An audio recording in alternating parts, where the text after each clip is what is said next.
સુરેન્દ્રનગરમાં ખનન માફિયાઓ બન્યા બેફામ. થાનના ખાખરાથળમાં કાર્બોસેલની ખાણમાં વ્યક્તિનું મોત. મૃતક અસ્થિર મગજના હોવાનો પરિવારનો દાવો. યોગ્ય તપાસ થવી જરૂરી.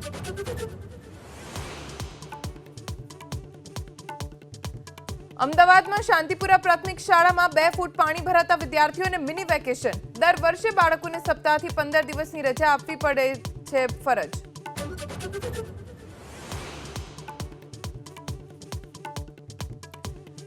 વલસાડના દુલસાડમાં દીપડો જોવા મળતા ગ્રામજનોમાં ભયનો માહોલ. પાણીની ટાંકી પર આરામ કરતો દીપડો કેમેરામાં કેદ. વન વિભાગની ટીમ થઈ દોડતી.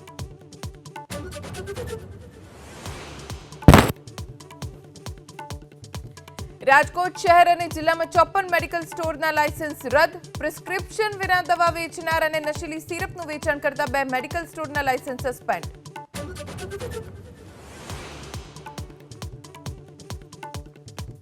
વીજળી ગુલ થવાને લઈ અમરેલીના રાજુલામાં પીજીવીસીએલ કચેરીએ હોબાળો. તાલુકા પંચાયતના પ્રમુખના પતિએ અધિકારીઓ કોલ રિસીવ ન કરતા હોવાનો લગાવ્યો આરોપ.